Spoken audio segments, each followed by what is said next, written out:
been 90. Our podcast is all about soccer, all things soccer. Soccer has arrived in Charlotte. We are ready to fight. They're classy too, man. I can wear this on a date. People who are most successful are the ones who don't just give up. We have officially partnered up with Albemarle Paper Supply. Albemarle Paper Supply services paper products within the cities of Charlotte, Concord, Greensboro, Winston-Salem, Salisbury, Morrisville, and smaller cities in between. From fiber, plastic, and foam bowls, paper towels, tissues, napkins, takeout containers, gloves, to janitorial supplies, and much, much more, Albemarle Paper is dedicated to bring you the paper goods you need. Customers can pick up products directly at Albemarle Paper's warehouse located at 735 Henson Street in Albemarle, North Carolina, or products can be delivered to you at your business doorstep. Today's live is also brought to you by CL Driving School. CL Driving School is a truck driving school located in Indian Trail, offering programs for both commercial Class A and Class B licenses. With your choice between automatic and manual transmission, their classes consist of small group trainings with one instructor per truck. Training is available on weekdays, weekends, and evenings. Not only do you receive classes, but opportunities for sponsorship programs, recruiter visits, and job placement assistance also occurs. CL Driving School is also trilingual with classes offered in English, Spanish, and Arabic. Register for classes today by calling 704-821-1111. Again, that number is 704-821-1111. Don't miss out. Hello and welcome to the MLS Corner, one of the best corners in all of football. It is a great day to be a Charlotte FC fan. It is a great week to be a Charlotte FC fan. It is a great year to be a Charlotte FC fan because you know what? The Atlanta train stopped here this weekend. Choo-choo, boom, boom. We won 1-0.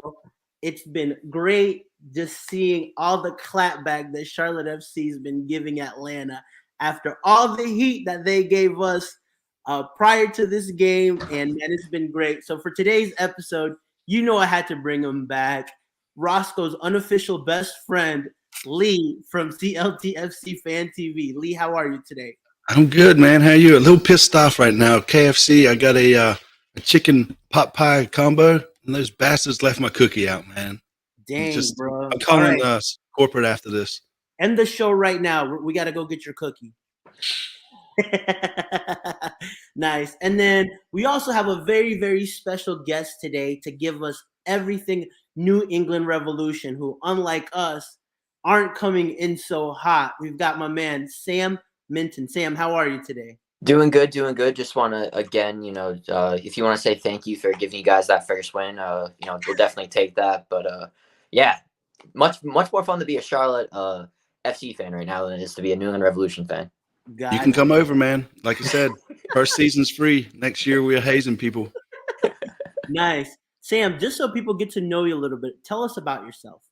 Yeah, so I've been covering New England Revolution for about 2.5 years now. Last year was my first full season. Definitely picked a good time to jump on the boat, but you can follow my work. I'm the site manager of the Bent Musket. Shout out to all the colleagues there. And yeah, so you can follow my work there. You can also follow along on Twitter at Sam_Minton22. Glad to chop it up, whether it just be the Revs, whether it be U.S. men's national team, anything CONCACAF. If you're a PSG fan, please hit me up. But overall, definitely happy to be on with you fellas. Nice. Okay. You were good till you started saying PSG, bro. Whether it's the Revolution or PSG, that's usually the end result. Okay, nice. So since you're from that area, is that why you started supporting New England?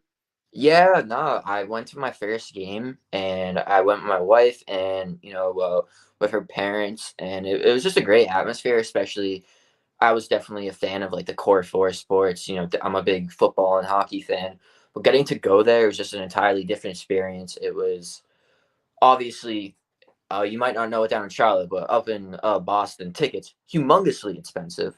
And in comparison to MLS, not the case. You know, you're able to get in. I remember I got a 3 like Revolution scarf, and I'm like sold right there.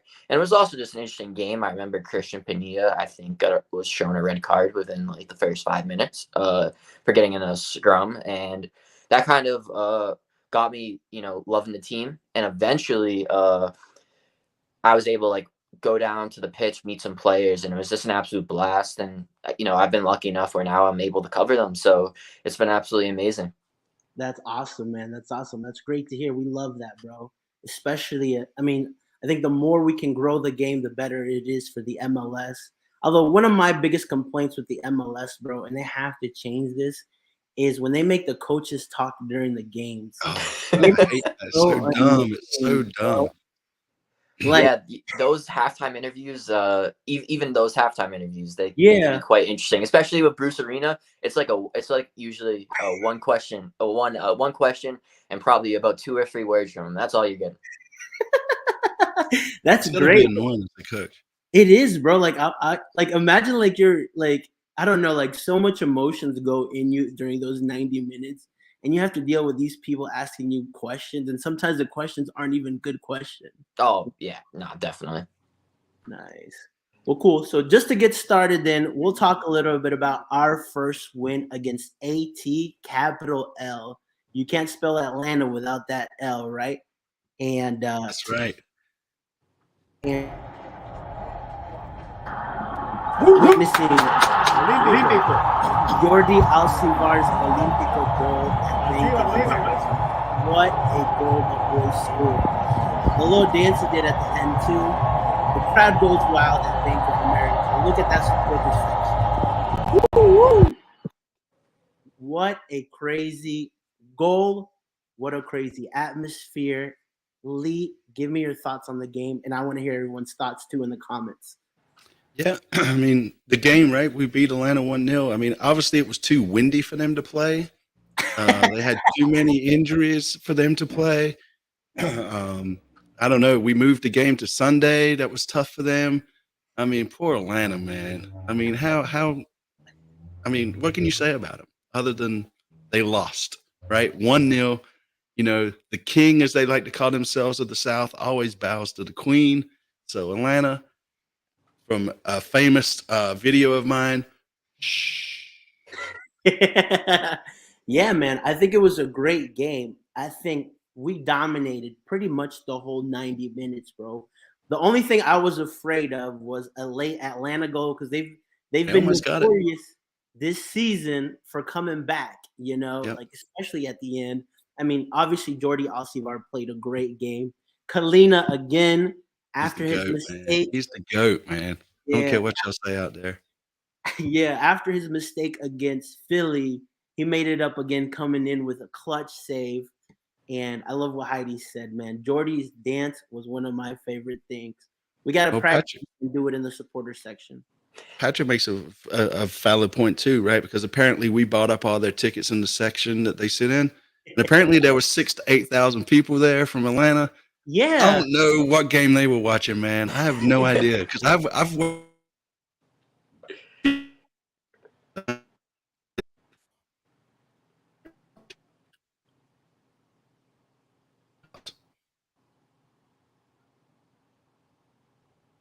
Can you hear me?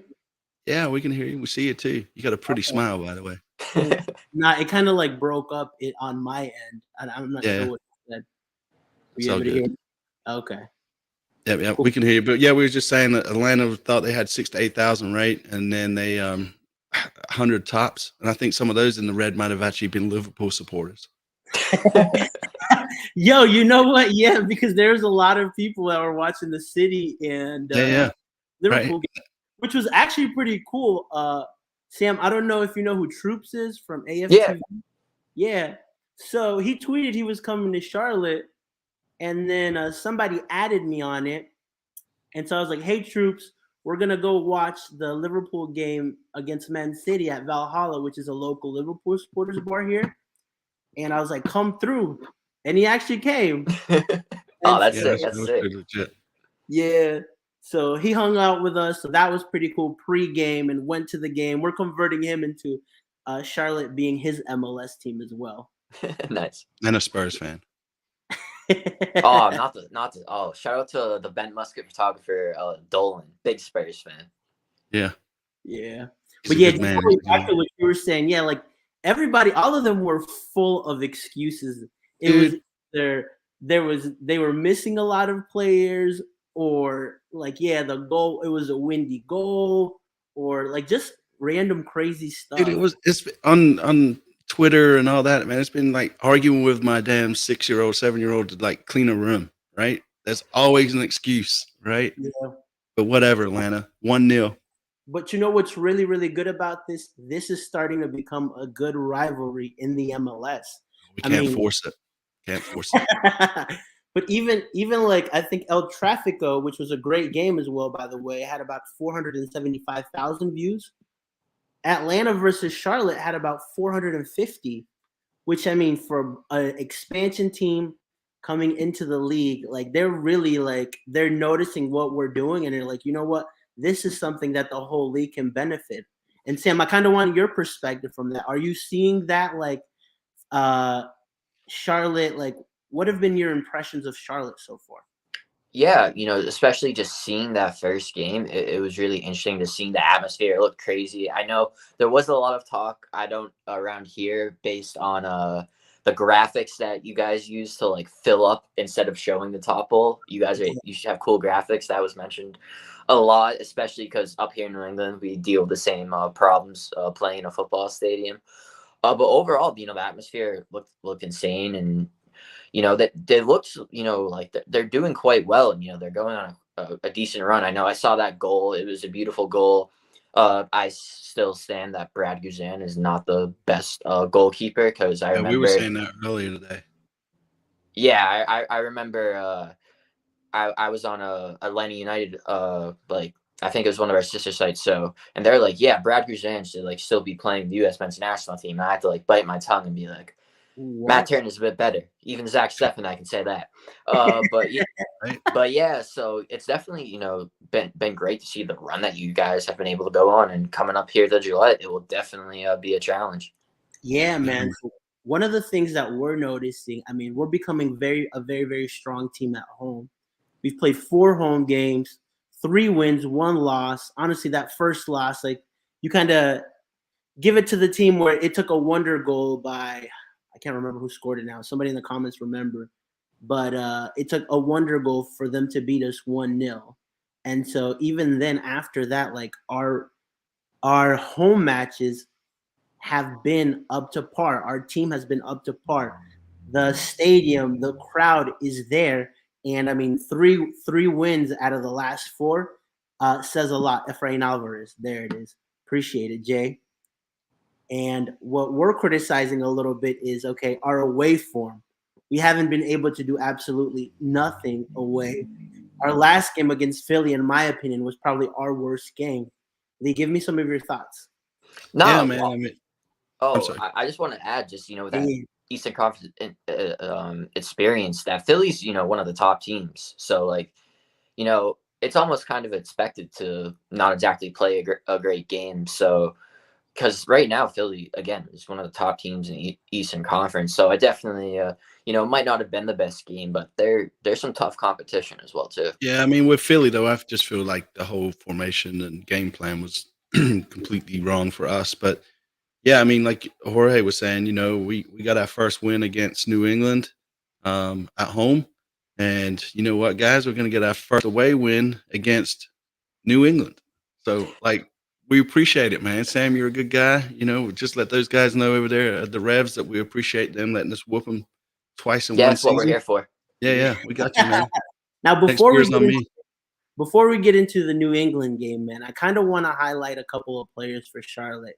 And I'm going to start off with you, Lee. Talk to me about this man himself, Brant Bronico, man. What a stud he is. What a stud Brant is. To be honest with you guys, and I think nobody projected him to kind of be in that starting 11 or to be playing that holding role, man. And I mean, his last game was the best game I've seen from him. And I mean, like, I know Miguel brought in Derek Jones to kind of, I'd say compete for that starting role as the 6.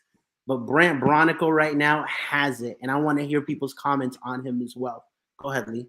Yeah, I mean, the man, right, started off at UNC Charlotte, played for Independence, plays for Charlotte FC. Like you said, I think a lot of people thought he was just there to make up the numbers in the squad. But he's had his chance, he's taken it, and I don't think he's really done anything wrong this season. I mean, he's been solid.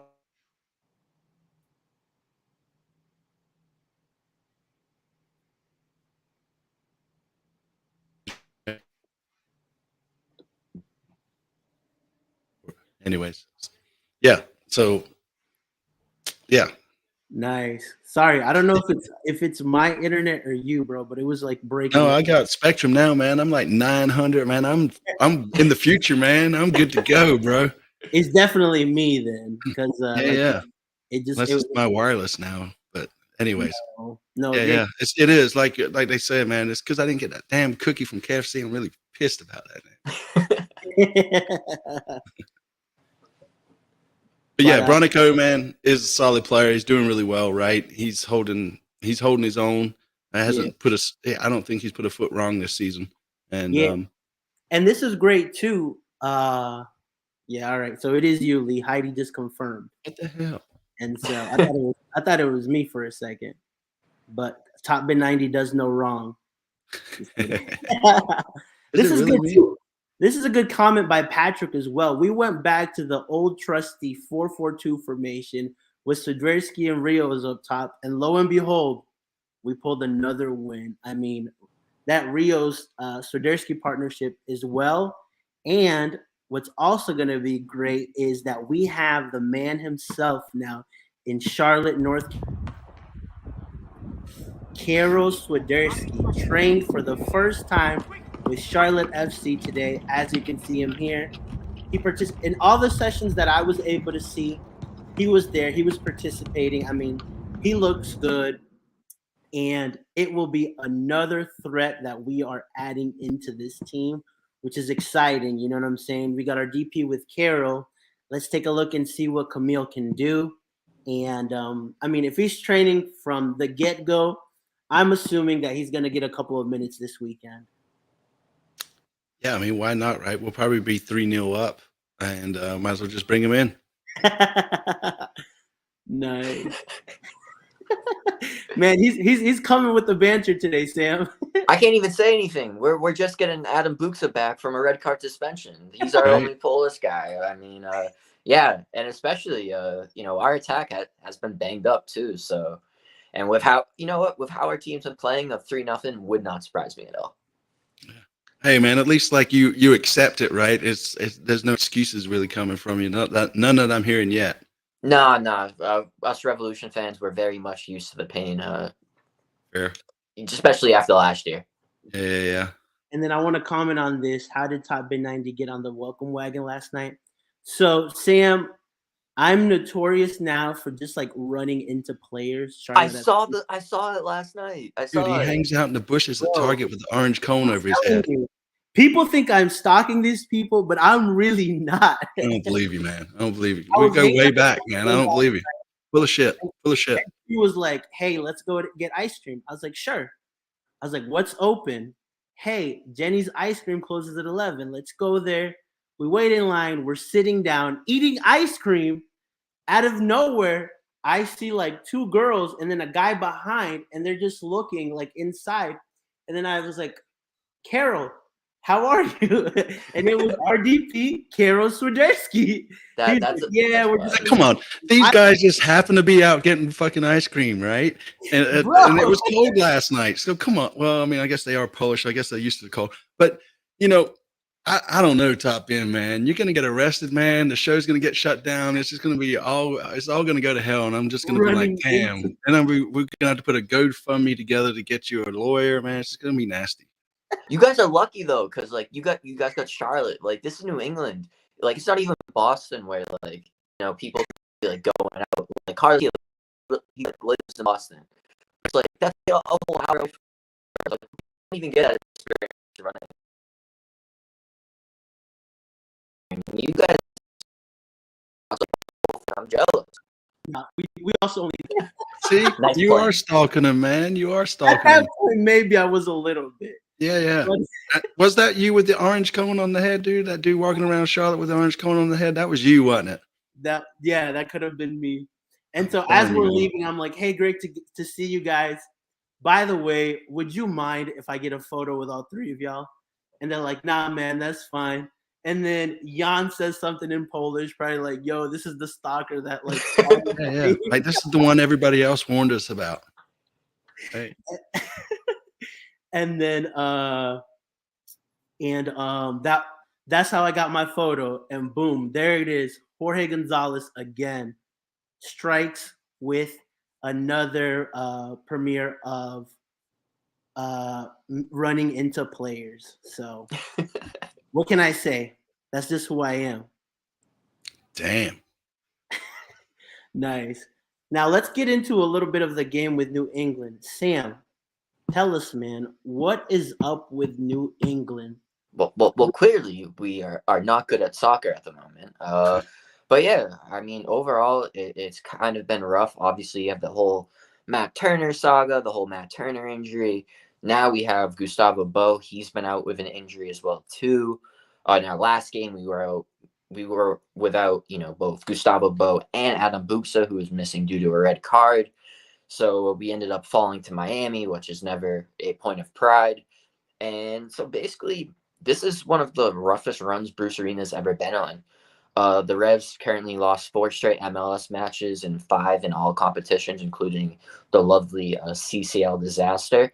And that's the first time Bruce Arena has lost 4 MLS matches in regulation in his entire career. So it's definitely an anomaly. It's definitely not something he's used to.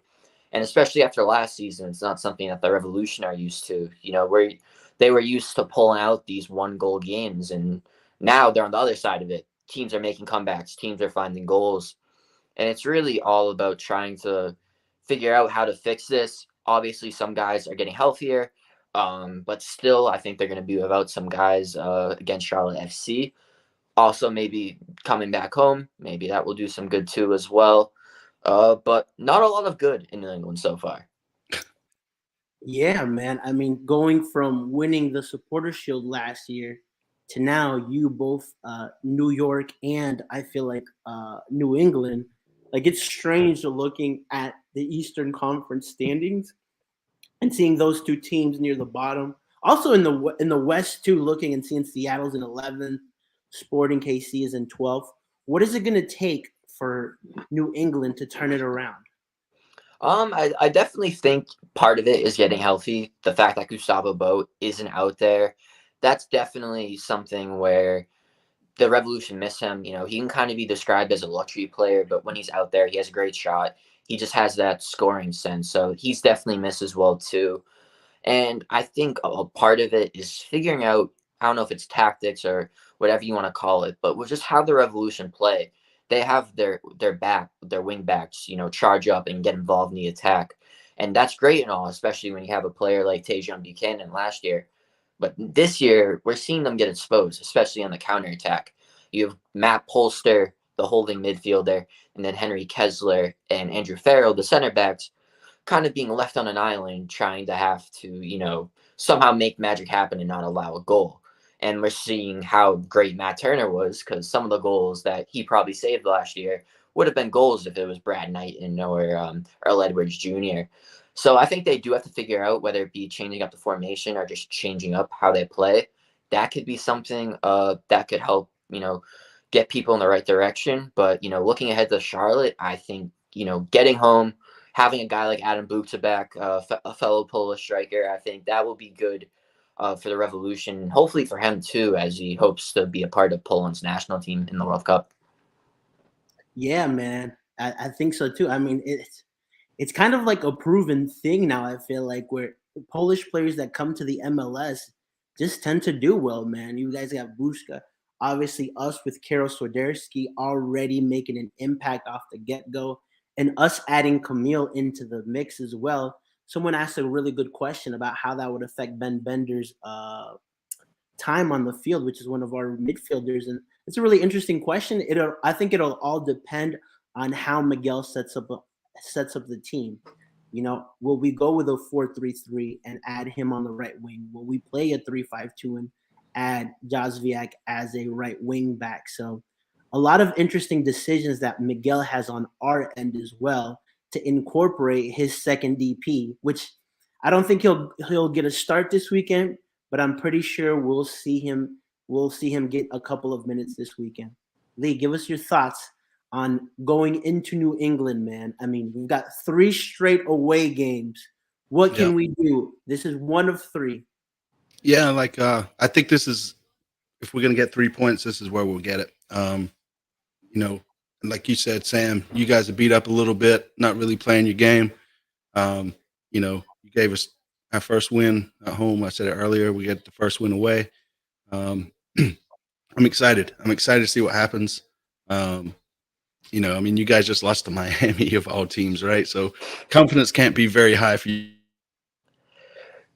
Yeah, I mean, when it comes to confidence, it's definitely interesting because you have a guy like Matt Turner coming back, but obviously, he's going to be leaving. And New England did just go out. They signed a goalkeeper, George Petrovic.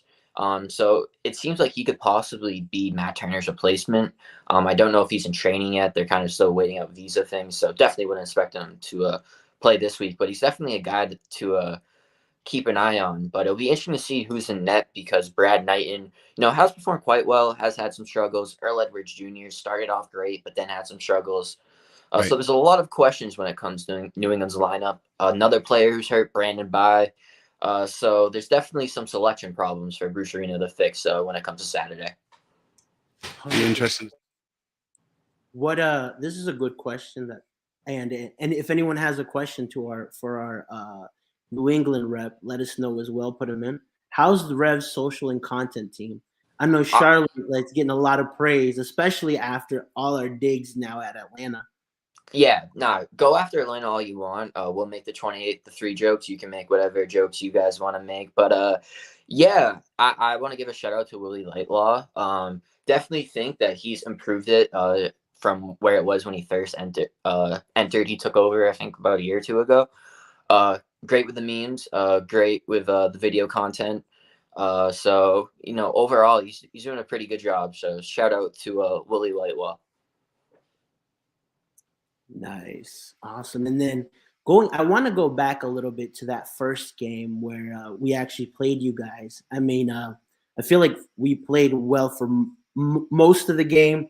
There's always moments that we have in our game, which I guess is just part of Miguel's system, where things happen, and it was a Bronico mistake that led to that penalty against that I think was it Carlos Gil that took it? Yeah, Carlos Gil, yeah. Yeah, he was the one that scored it. And so I kind of want your thoughts on what you saw from Charlotte from that point. And maybe, I know I'm not sure how much of Charlotte you've watched, but what are you seeing from our team? Yeah, I mean, it was mentioned before. I think in that specific game, Ben Bender really stood out to me. He played absolutely amazing. And overall, I wouldn't say it's definitely a Charlotte-specific thing. But it seems like teams are taking the approach that they're going to absolutely beat and batter Carlos Gil. I mean, I can't blame you. The guy's an amazing player. But whether it was Charlotte, the New York Red Bulls did it to an absolute extreme that I've never seen before in my life. They were extremely physical. So it seems like that's going to be the way to try and beat New England. And you're going to try and stop Carlos Gil. And you guys were able to do that, against us. And I think that's the key, really. If you're able to neutralize a guy like Carlos Gil, and whether it be forcing Adam Buksa to kind of make his own magic, putting some pressure on the outside backs, that's really the key for not only Charlotte, but really the entire MLS. If you can somehow shut down the reigning MVP, you're probably going to get a good result. So it was really impressive. I thought New England, made some mistakes. It probably wasn't their best game, but obviously Charlotte deserved to come out with the win. And it was kind of the start of, I don't know if the worry signs were there, because obviously you have the CCL loss. You're like, oh, got this new team. Let's beat up on them, get our anger out. Did not happen at all. So it'll be interesting to see what happens now that on the home at Gillette. That'll be interesting to see what happens. Could kind of turn things around for New England when they need even just a point right now would be pretty awesome. So will definitely be interesting. But Charlotte, they came to play against New England at home. If they're able to have a similar effort at home, if New England is continuing to make those mistakes, again, it would not surprise me if you guys were able to walk out with a win. And I'm sorry, I'm gonna jump right in. I'm seeing a Carlos Hill snow game interview question, so I'm pumped about this. Go ahead, man. Say your part. That, bro, because this was great. I totally forgot about this because, I mean, he got a lot of stick from people about saying that. So I want your thoughts a little bit on it. So I'll give you a peek inside the press room. We were waiting for Bruce Arena. And so I get down there, and in the Ben Musker group chat, I get a text. Carlos Hill just dropped an F-bomb on live TV. And I'm like, what? And I say to the person who said this, I'm like, I'm going to ask Bruce Arena about this, so please tell me you're not joking. And so he sent me the video of Carlos Hill going off, and oh my God, showing it to people in the room, and it's just absolutely insane. I mean, it's interesting because they obviously weren't the best conditions. I was up in the press box with Frank Delapa from the Boston Globe. He's an absolute legend in the soccer writing game. He's covered 8 World Cups over there for the Boston Globe. And before the game started, he's like, how is this game going to be played? Because the conditions were so bad. Once it got past the 20-minute mark, the conditions were better. But I was really stunned that they didn't either delay it or, obviously kind of cancel the game. I saw that the question was asking if he's soft. I don't know if I would say he's soft. I would say he's very passionate. But he's definitely a player where if he gets fouled, he's going to let the ref know about it. If you want to call a comparison, definitely I've seen plenty of that at PSG. So maybe Neymar, maybe. Is he? Yes, Is he the Spain to Brazil connection, but he definitely is very passionate. He'll let a referee know, I got fouled. You should have give this guy a yellow card. Yeah. And you get it because he's been beaten up so much, and this guy's the league MVP. You got to protect him to some. So what's the weather supposed to be like this weekend up there? I mean, is that going to be his excuse too this weekend? Not. It's good weather. Atlanta fan said it was windy here, so what is it? I mean, it's good weather, right? I mean, Gillette Stadium's going under construction. Maybe there's dust in the air. I don't know. I can't breathe, right? But, I don't think there'll be those excuses this time around. Yeah. All right. We'll save the snippet, Jorge. That way we can play it back that Sam said there was no excuses. For sure. I want you also to talk, Sam. Tell us about the New England fan base. What's that like? Because what we're seeing here, it's a brand new, I don't know. It's like a child that we have with Charlotte, where everybody's just excited, and we're all going. We just saw the atmosphere. All the games that I've been to for Charlotte at Bank of America has been rocking, and we've done a great job of doing that. We're averaging. I mean, if you take away the 75,000 record, we're averaging roughly around 30,000 fans, which is amazing. For an expansion team. So tell us a little bit about the New England fan base. Yeah, it's definitely interesting because if you historically go back and look at how it is, it's definitely improved. I would say it might be a different demographic in the sense that for the Revs, a big draw is just having families come to games, having, little kids who play soccer come to games with their families. But there also is a diehard supporter section. We have 2 supporters groups, the Rebellion and the Midnight Riders. May or may not be some work going to get them together. Maybe, don't know, hypothetically. But it's gonna be interesting because obviously you have 2 supporters groups. It's weird in the sense that you're both rooting for the same team, but there's 2 different groups. So it's interesting in that sense. But overall, this season it's kind of been a disappointment. I give credit to every fan who's come out. There's been Carlos Hill talked about how crazy conditions were. And, obviously fans aren't exactly going to want to come out to those games, but there have been some times where Gillette Stadium was a little bit empty, but you have to go back and compare it to, historically, these first weeks. Because when the Revs were making the MLS Cup run, similar to you guys, we were averaging around 30K. And, it is one of the best stadiums, a great environment. And overall, it was great. So it's definitely a unique fan base. I think I'm reading it right now that Gillette, it is in the burbs. It's really interesting how you're out there instead of being in Boston. We've heard about 20 different stadium rumors, possibly. I got to talk to Taylor Twellman, and he mentioned that they were very close to getting him something, and we're still left waiting to see what's going to happen. But Yeah, that overall, seems to be an issue there because I mean, our issue has been that like the ticketing prices here. I mean, like they're charging an arm and a leg for them, and so oh, we've seen yeah, the that criticism. I'm sure everybody has, and so we deal with that. Like, what are some of the issues that you deal with? That just the location of the stadium, and obviously, I think climate too. Like you said, bro. Like I get that. Like I think we're in a very blessed position with the weather here in Charlotte, even when it's gonna be cold, like it's not as bad as like being in New England, you know? Yeah, nah, that definitely, and credit because I think it was that crazy snow game. Like the entire supporter section, the fort entirely filled out. So credit to them. But I would say the main thing is the stadium. It's a big issue because you have this entire market in Boston. You're in a city. You got the TD Garden, you got Fenway, but then you have to drive out all the way to Foxborough to go see the Revolution play. Now, obviously, Patriots fans, they will not mind doing that because won a few Super Bowls. So, they can justify it. But when it comes to going to see the Revs, not exactly, some people just aren't willing to make that. So if they were to get a stadium, a soccer specific stadium, especially in Boston, I think it would be huge for the team. I don't know if it would all of a sudden you're packing out, but I feel like supporters, just overall ticket revenue would go up, and you'd have that packed house because you're not playing in a 60,000 person football stadium, and you're in the middle of Boston. You can just kind of build off that energy. So I would say that's the biggest thing, really, just not having that soccer specific stadium in the city. Nice. And then for our traveling fans, I know I'm not traveling to New England, but what can they expect in the stadium? So it's funny. I did something with NYCFC, and they're like, "Oh, where should you check pregame?" And like I could say like everything in Boston, like, "Oh, go check out Faneuil Hall," but it's like that's not where the stadium is. So, um, honestly, so you're gonna go to Patriots Place. That's where it's gonna be.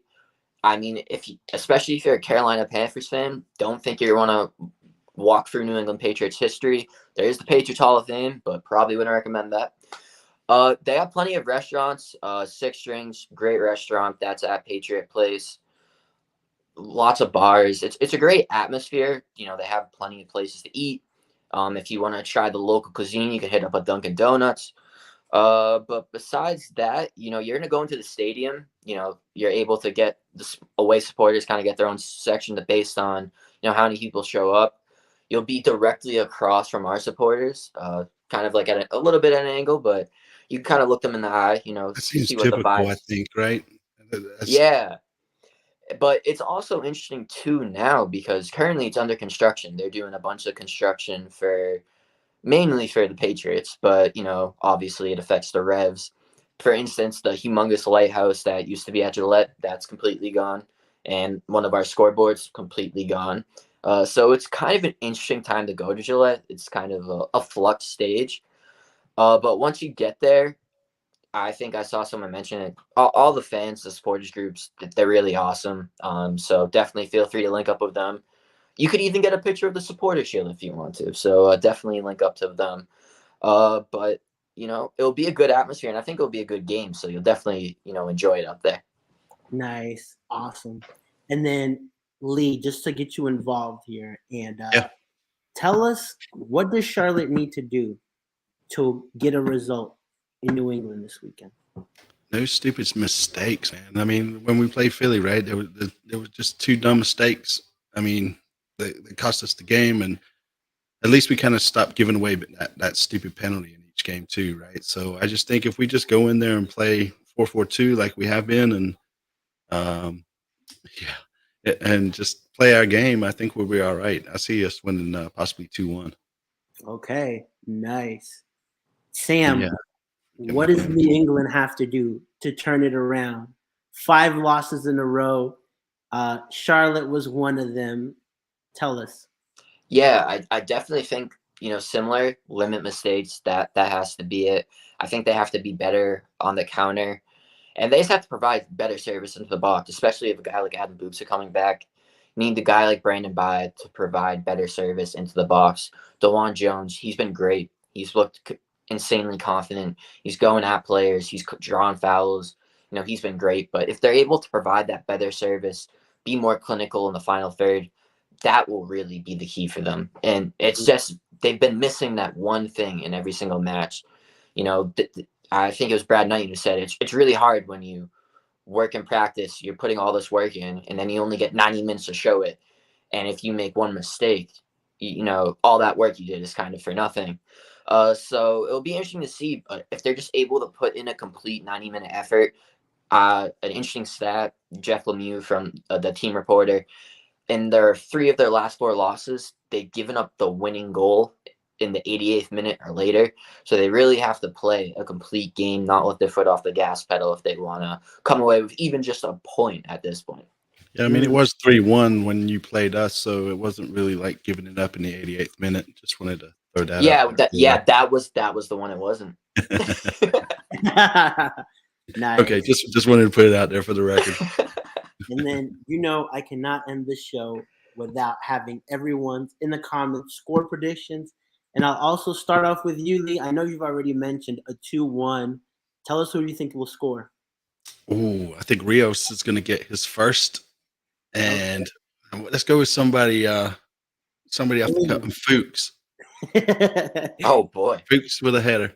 Christian Fuchs scores a goal for Charlotte. Christopher Fuchs. Says old Roscoe. Nice. Yeah, 2-1 Charlotte.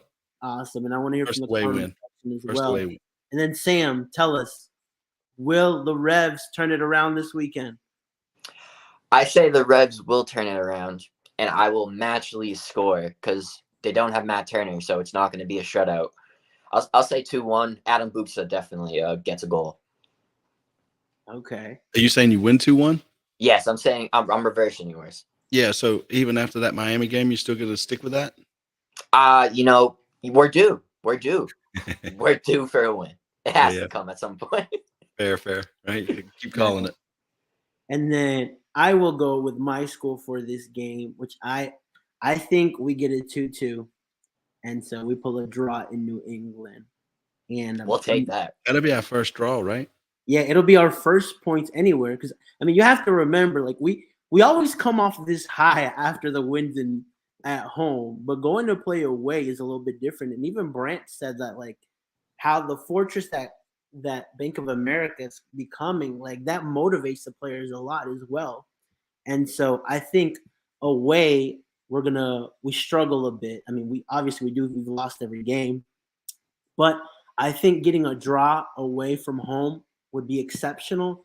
If we can, honestly, I want us to pull at least 3 points out of the next run of away games we have, because the next 3 at home are all winnable games.